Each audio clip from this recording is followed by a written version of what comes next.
such a magical spot for me here.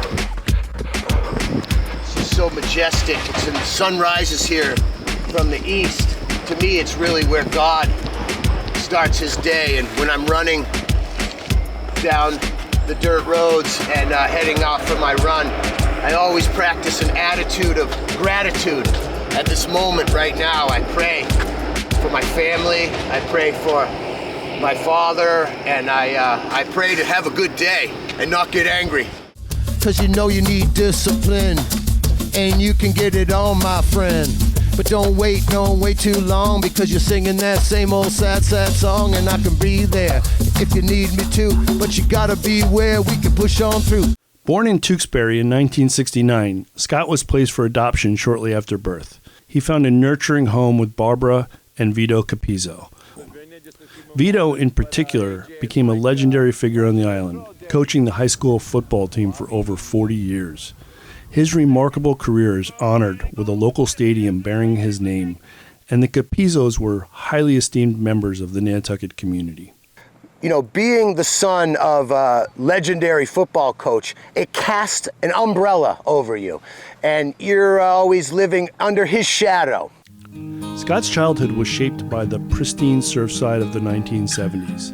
Though somewhat isolated, his upbringing was similar to that of many Nantucket kids, surrounded by loving parents and a close-knit community of year-round islanders. Scott frequently reminisced about the iconic Compass Rose in Nantucket town.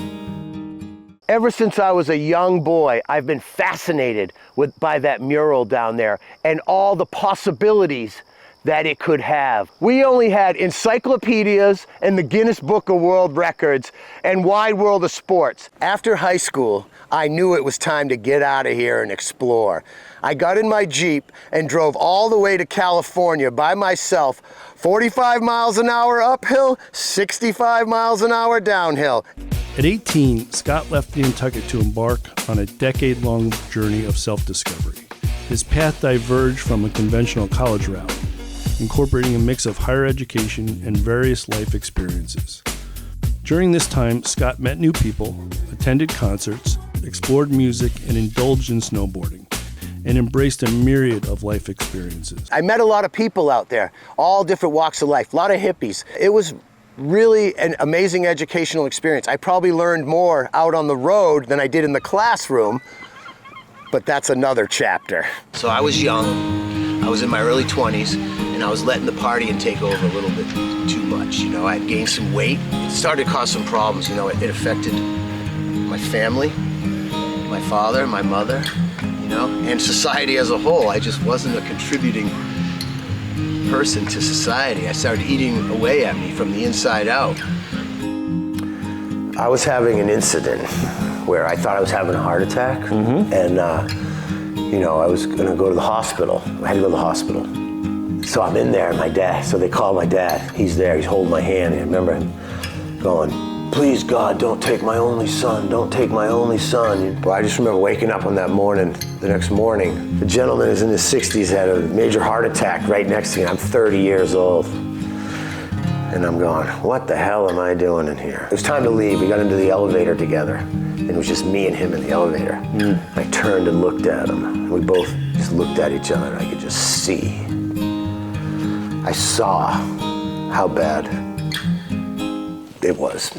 I saw it in that look of just disappointment and confusion and just pain and suffering. You know, I saw everything that I put him through, and it friggin' broke my heart. So I hit rock bottom, low tide. I was having anxiety attacks. I couldn't sleep at night. I'd wake up, my heart was pounding. I was going through, I couldn't even walk to the end of the block. I was having back pains. 30 years old. I was taking a crap on the toilet and my gut touched my leg right there. I said, I gotta change this. And I started by just walking to the end of the block. But what I did was, I did it consistently. And I stayed on it. I ran all winter. Every Sunday, I got it up to 8 miles. I could only run once a week. It'd take me all week to recover from that once a week, but I didn't miss one Sunday. No matter what the good Lord gave you for weather, I was out there in it, running through all the winter storms, through the heat, whatever it was. And now I'm in the races. Not only am I in the races, I'm placing for my age category. I'm coming in second and third. Dude, I'm kicking ass, 54 years old. I beat Doug Flutie in the marathon by an hour and a half. At the Boston Marathon. Yeah. All right, Capizzo! I was starting to get my life together, but there was a void. A friend of mine said, "Do you want to meet an Asian woman?" And I said, "Yes." And when we met, it wasn't serendipity. It wasn't kismet from the beginning. I was still heavy at that point, and she was like, you're too big for me. And I said, "Honey, I'm gonna lose the weight. You watch." I was smoking cigarettes at the time. She wouldn't kiss me because I smell like cigarettes. She wouldn't kiss me. I said, "I'll quit smoking cigarettes." She goes, "If you quit smoking cigarettes, I'll give you a kiss." I quit smoking cigarettes. I haven't smoked in 14 years. Well, it's been like 12 years. Anyway, it's been a while. Yeah, so that happened. I had finally met a woman that I felt was worth working towards. This woman stood up to me and said, "No." And I was amazed. Finally, someone said no to me. I love that. She challenged me. She brought the best out in me. A year from that point, I was married, and a year after that, I had my first child. So it really happened quick. Something clicked inside of me biologically. My parents thought, geez, I'll never have grandchildren. I was 40 years old, still living at home. So I'm over at this house, and they're watching this one dude, DJ, and he's scratching, he's mixing beats, and he had everyone's attention. They were enthralled with it. Raymond Cologne, DJ Shotgun, my buddy, the Blue-Eyed Bandit.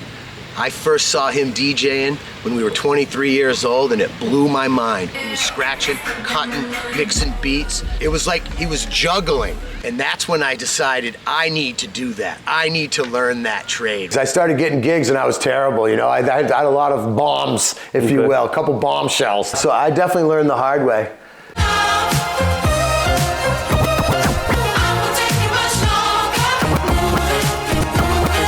Yeah, that's why I'm the skeet dog.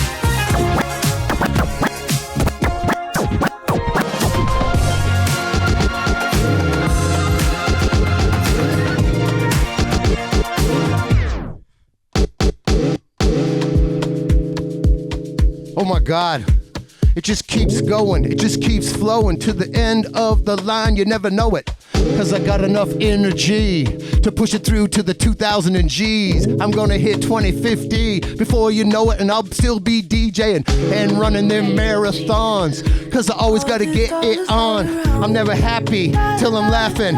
At the end of the finish line, I'm crafting. Yeah, you gotta feel the pain, or else you'll never feel the gains. Just last week, I was DJing. I got a 96-year-old man up off his walker, dancing, going, "Come on, Bob, come on, Bob."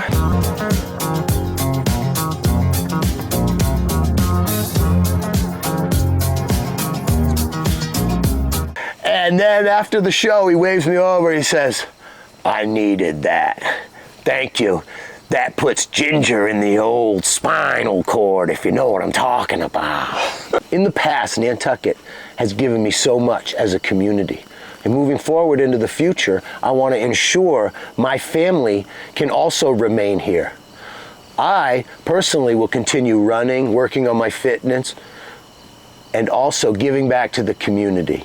You can't keep it unless you give it away. That's how I lost this weight. That's how I demonstrate myself. I elevate through all that hate and discriminate. Cause I gotta ride on that dream. Cause you know I'm living that scene. And I'm doing it every day, every way with no dismay. Let's roll.